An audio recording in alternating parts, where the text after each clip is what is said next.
Bienvenidos al lado de la fogata. Hoy tocaremos un tema bastante fuerte, donde se puede llegar a ver la inoperancia y lo mal que está la policía en su labor interna con sus conciudadanos. Esto es uno de los eventos donde podemos conocer lo que se conoce bajo el nombre de conflicto interno.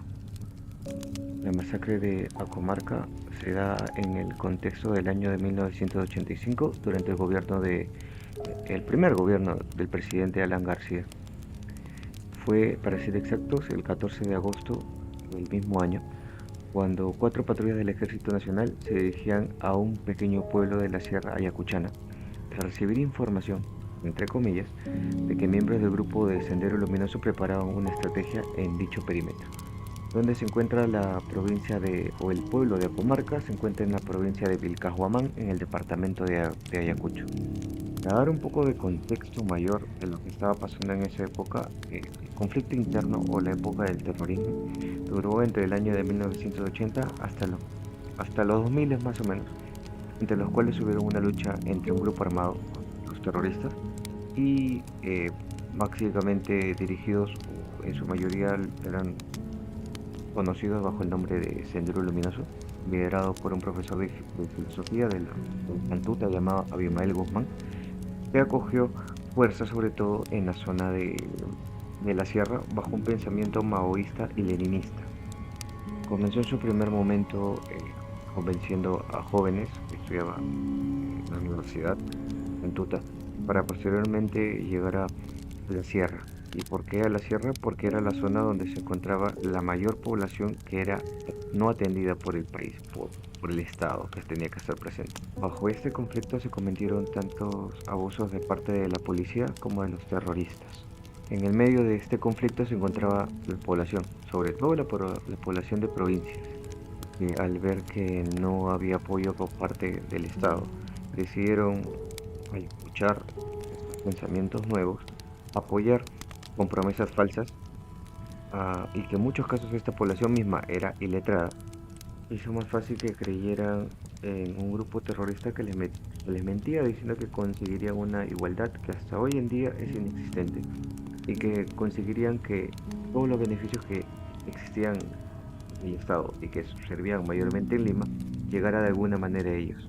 Y esto simplemente sería como la punta del iceberg, porque en sí es un tema mucho más profundo que necesita una explicación mayor, porque tenemos una población de la sierra y selva que es completamente abandonada por el Estado durante muchos años y que al ver una oportunidad o que alguien les venda o les mienta, porque en verdad fue una gran mentira, una nueva idea de algo que les puede resultar provechoso de una u otra manera, se inclinaron sin saber de todo lo que iba a conllevar esto, que era básicamente un enfrentamiento entre dos bandos y en el cual ellos y muchas personas que no tenían nada que ver fallecieron. En este contexto es donde se desarrolla esta masacre. Por ser el Estado ya no encontraban diferencia entre un poblador y un terrorista y los trataban por igual, violando, matando, robando y torturando, tal cual lo hacían ya los terroristas en esta zona.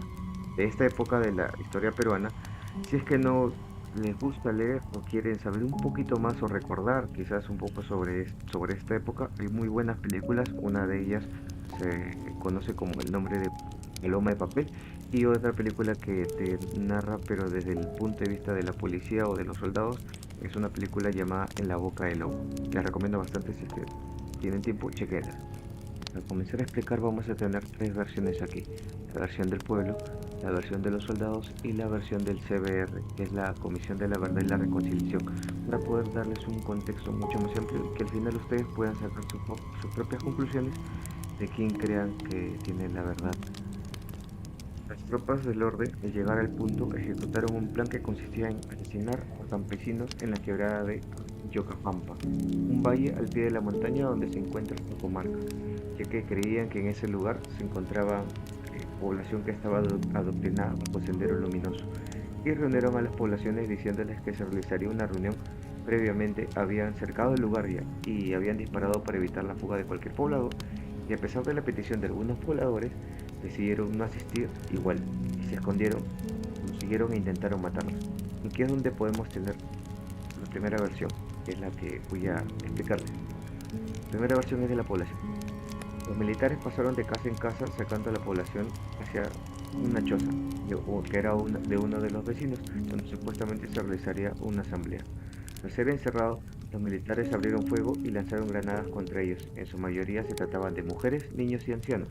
Otros campesinos que intentaban huir de los soldados también fueron asesinados a sangre fría. El día después que los soldados dejaran a Comarca, los sobrevivientes que se habían escondido en la quebrada de los cerros salieron de sus escondites y enterraron los restos carbonizados de sus familiares. Todo esto fue dirigido por el subteniente Telmo Ricardo Hurtado Hurtado. Luego de esto, Hurtado ordenó recoger las pruebas. Una vez realizada dicha petición, revisaron las casas de los pobladores donde asesinaron a las personas de avanzada edad que no pudieron reunirse. Días después que los militares dejaron a Comarca, los sobrevivientes que habían escondido o se habían escondido alrededor de los cerros salieron de sus escondites a enterrar los restos carbonizados de sus familiares. De las 69 víctimas que ejecutaron ese día, 30 eran niños, 27 eran mujeres y 12 eran hombres. 3 de las mujeres que eran embarazadas y también fueron violadas. Ahora viene la segunda versión, que la versión de los soldados. El 12 de agosto del año de 1985 se obtuvo información de Genaro, que era un espía por así llamarlo, de una reunión a realizarse el 14 del mismo mes en la quebrada de Huancayoc. Previamente se habían enfrentado con los senderistas miembros de la compañía Comarca y puestos a la disposición de la policía de investigaciones, los que fueron capturados donde obtuvieron información de los mandos logísticos militares y del armamento con el que disponían los terroristas. Tras valorar la información que les dio Genaro, que era muy valiosa, se inició alrededor de las 11:30 de la mañana el planeamiento de la operación en la sala de operaciones de la Comandancia General de Huamanga. Para tal fin, se realizó un estudio de la zona donde 2 patrullas se encargarían de reconocer la quebrada y 2 patrullas más organizarían posiciones de bloqueo para evitar posibles fugas de los senderistas. El objetivo fijado no era una escuela militar, sino realizar un patrullaje de reconocimiento en la quebrada de Huancayo. El plan de operación fue aprobado con el nombre de Plan Número 17 y no del Plan de Operaciones de Huancayo. Y fue realizada en el siguiente documento llamado Criterios básicos a tenerse en cuenta en la conducción de operaciones contrasubversivas, donde se especificó que los militares no cometían ningún tipo de abuso contra los civiles, tampoco cometían robos, saqueos, violaciones sexuales y otros atropellos. Debido a las condiciones del terreno montañoso, se aplicó la descentralización del comando, quedando los miembros de cada patrulla bajo el comando directo de su jefe de patrulla, además de brindarles radios Thompson para las comunicaciones. Al ejecutarse el plan, las patrullas 6 y 7 reportaron que todo se dio sin ninguna novedad. Tras terminarse la operación, los jefes de la patrulla consignaron en sus escritos que no transcurrieron incidentes durante el transcurso de la ejecución. Con base en los informes emitidos por las patrullas, se elaboró un informe general de la operación donde reportaron que no hubo ni muertos ni heridos. Y aquí voy a dar una pequeña pausa para que ustedes en los comentarios escriban qué cosa creen que pasó esa noche, si están de acuerdo con el ejército, si están de acuerdo con la población que cuenta su versión. Recuerden que depende quién cuente la historia, el malo siempre es el otro. Así que dejo a su criterio para que luego, una vez que hayan comentado, puedan escuchar la versión de la verdad y reconciliación. Y bien, aquí viene la versión del CBR o la Comisión de la Verdad y la Reconciliación. La Comisión de la Verdad y la Reconciliación ha establecido que el 14 de agosto del año de 1985, una patrulla del ejército perteneciente a la compañía Lince de Huamanga, al mando del subteniente Telmo Ricardo Hurtado, asesinó a 62 comuneros, entre mujeres, ancianos y niños, habitantes del distrito de Acomarca, provincia de Vilcabamba, Ayacucho. La matanza se llevó a cabo como parte del Plan Operativo Huancayoc, una acción antisubversiva planificada por la organización militar de la Subzona de Seguridad Nacional número 5, con desprecio por la vida de civiles inocentes. ¿Cuál es la explicación de los hechos que se dieron en la zona? Pese a las amenazas contra la organización tradicional, no todas las autoridades renunciaban o se acomodaban al liderazgo de Sendero.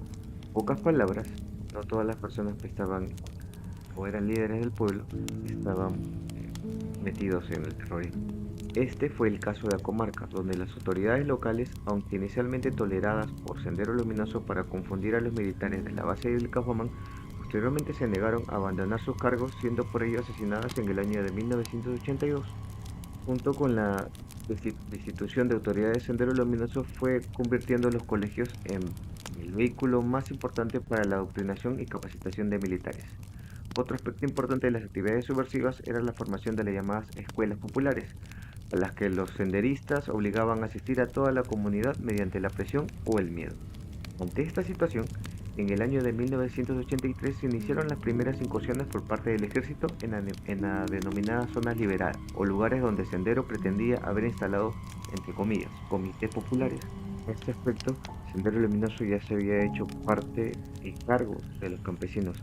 Por eso, muchas veces que entraban las fuerzas del orden no podían identificar, lo que resultaba en acciones arbitrarias contra el conjunto de los habitantes que eran culpabilizados como terroristas. Coincidentemente, ese mismo año, en el año de 1983, si no se los olvido, se capturó a un profesor llamado Marcial Chávez, que era profesor de la comunidad de Acomarca, quien confesó ser militante de Sendero Luminoso, y dio una relación de comuneros de Acomarca que presuntamente estaban involucrados también con Sendero. Siguiendo la lógica de lucha subversiva señalada, el 3 de septiembre de 1983 el ejército incursionó en Acomarca, entrando a los domicilios de 11 personas indicadas por la confesión, las que fueron asesinadas, incluyendo al mismo Marcial Chávez. Este acontecimiento cambió la vida de los campesinos de la comarca. El miedo empezó a extenderse por la población e incluso hubo quienes se unieron a Sendero para vengar la acción. A su vez, Sendero Luminoso decidió aumentar medidas de seguridad, por lo que algunos de los profesores que no querían seguir las órdenes del partido fueron acusados de soplones para luego ser torturados y asesinados.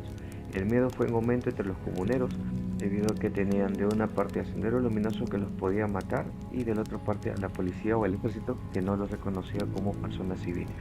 Y bien, este es el preámbulo que te da la Comisión de la Verdad y Reconciliación, o la previa que te da para explicar el contexto en el cual se están desarrollando el hecho, que fue lo importante. Ahora vamos a ir a la carne del asunto, a los hechos. Elaborado el plan y realizadas las coordinaciones operativas, el 13 de agosto del año de 1985, a las 6:30 de la mañana aproximadamente, la patrulla número 7 del Lince fue transportada en un helicóptero hasta Huamanga.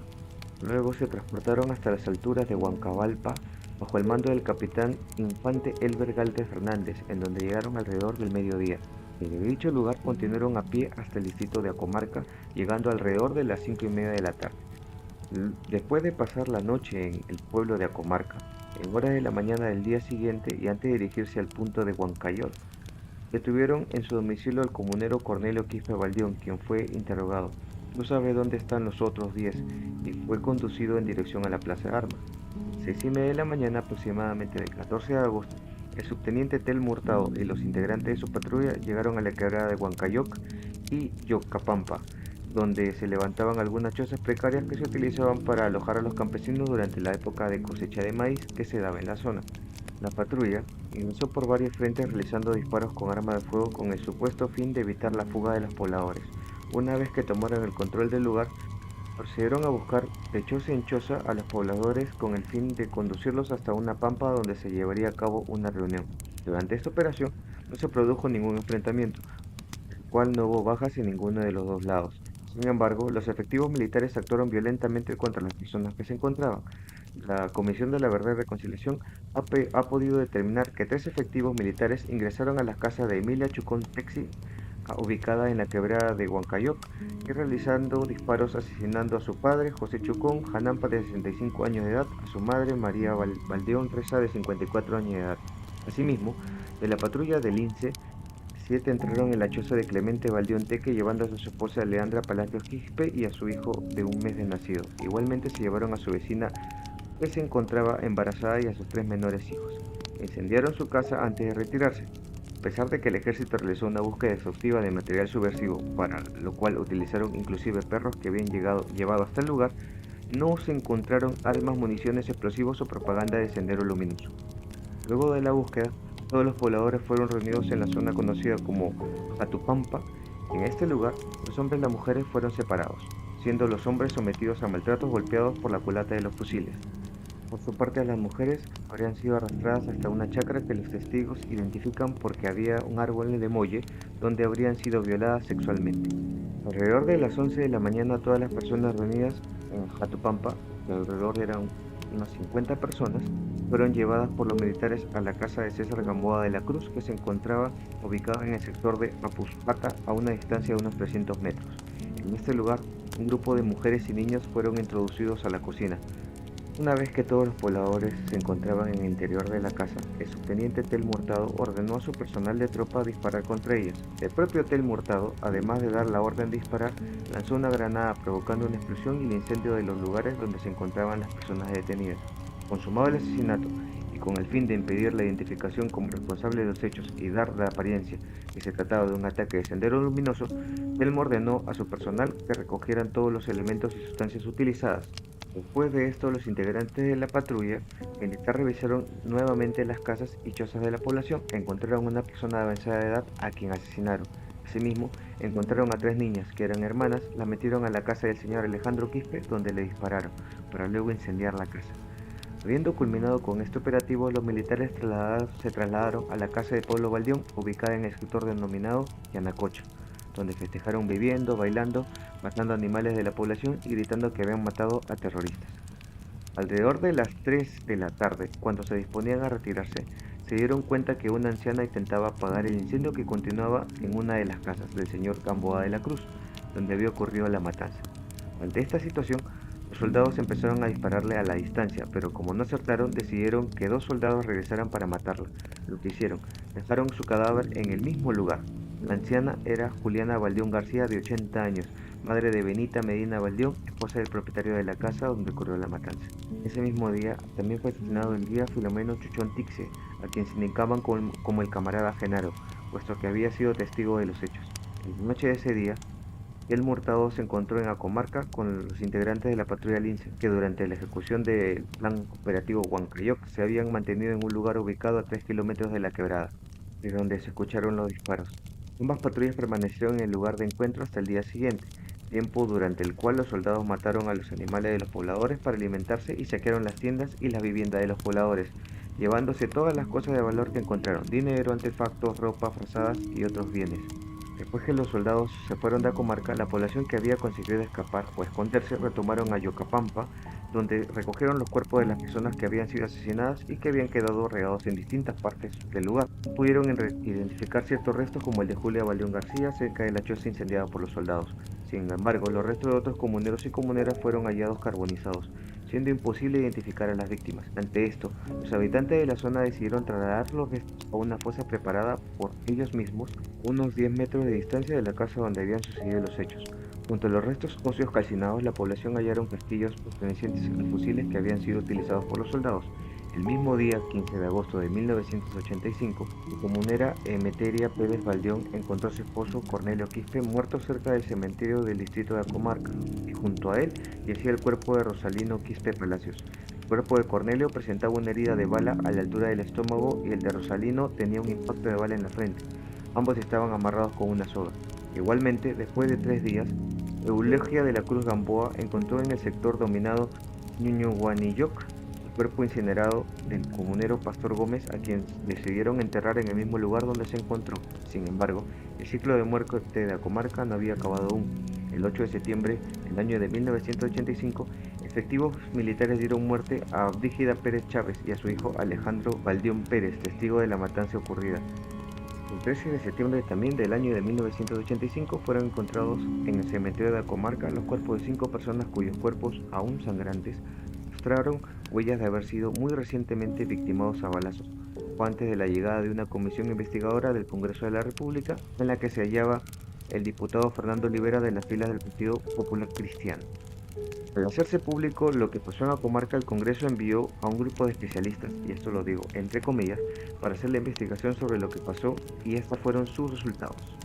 En el caso de la comarca, es según nuestra opinión un delito común y no castrense. Los hechos allí acontecidos, según el conteo, son 25 muertos. Según su comunicado oficial son 40. Según los denunciantes y los testigos son 69. Es probable que la cifra, excluyendo 3 detenidos y otros muertos en estos escenarios, se aproxime a esta última cifra. No se pudo precisar la necropsia su número, ya que, como dice el doctor Víctor Mourtua, el medio empleado de exclusión lo impide. Tampoco se ha demostrado si hubo violación sexual, porque los testigos solamente lo presumen que presenciaron los hechos a lo lejos. Una pericia es imposible y las violaciones, salvo de exploración reciente, son indemostrables. Los autores materiales de los hechos son solamente la pieza de un engranaje y es necesario estudiar si actuaron en virtud de órdenes verbales expresas o si actuaron así porque así se les había formado. El informe remitido al respecto preparado por la Inspectoría es insuficiente porque no anexa la declaración de los jefes de la patrulla, ni del oficial, ni la tropa participante de los hechos. A pesar de esta conclusión, la Fiscalía y el Fuero Civil hizo la investigación y acusó a todos los involucrados como responsables de asesinar y violar a la población, además de llevar sus propias investigaciones para poder corroborar toda la información. Personas que a esta altura me pueden decir sombra, pero ¿qué es la CBR y por qué? ¿Cuál es su importancia en estos hechos? La Comisión de la Verdad y Reconciliación fue creada el 13 de julio del año 2001 durante el gobierno de transición del expresidente, y en paz descanse, Valentín Paniagua. Y esto se debió a que se decide investigar todos los abusos que pudieron haber cometido tanto el ejército como en este caso, Sendero Luminoso, el MRTA, que también estuvieron en esta zona, para poder determinar la culpabilidad de cada uno, porque así como hubieron excesos por parte de los asesinos del MRTA o de Sendero Luminoso, también hubo abuso de autoridad. Por más de que se diga de que era un conflicto y no sabías con quién a quién estabas enfrentando, hubieron muchas veces que mataron a personas que no tenían nada que ver con lo que estaba sucediendo en el conflicto armado. Aún después de toda la información y los peritos y todas las pruebas que se presentaron, la ley falló a favor de los soldados.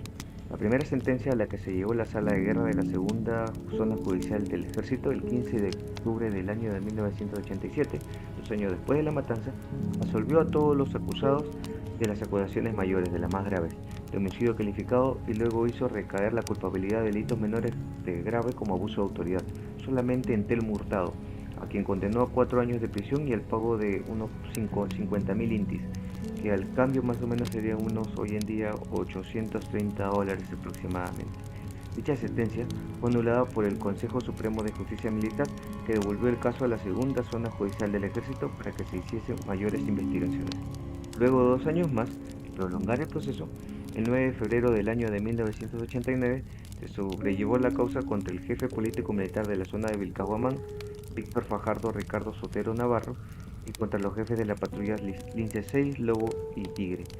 Sorprendentemente, la sentencia y el afán de absolver a estos oficiales admitían la existencia de un sistema de operación que había sido normalmente aplicado por el ejército y justificaba todo tipo de actuación que se hubiera hecho en la zona de Acomal. Hasta el año de 1993, el Poder Judicial recién condenó a 6 años de prisión al subteniente Telmo Hurtado por ser el principal autor de la masacre de Acomar. Sin embargo, 2 años después, el implicado se acogió a una ley de amnistía promulgada por ese entonces por la dictadura de Alberto Fujimori y quedó absuelto de los cargos y de la condena. Luego de casi 4 décadas en poder obtener un mínimo grado de justicia, las familias y sobrevivientes de la masacre de Acomarca recibieron los restos exhumados y certificados de las víctimas por parte del equipo forense del Ministerio Público. No obstante, de los 114 cuerpos analizados hace varios años, solo 47 pudieron ser reconocidos mediante el proceso de ADN. Los otros restos no pudieron certificarse y ya fueron calcinados casi en su totalidad. Y así navegamos por un tema que es un poco fuerte, un tema que quizás alguna persona que le haya escuchado lo pueda sentir de manera directa, pero es algo que se tiene que tratar para que no se olvide. Y bien, espero que les haya gustado el tema, espero que me puedan decir sus comentarios, sus apreciaciones, sus pensamientos, o qué creen que ustedes, por las investigaciones que puedan hacer por sus cuentas, decirme qué creen que pasó en la comarca. Sin más, espero que les haya gustado y nos vemos la próxima vez que la fogata nos vuelva a juntar.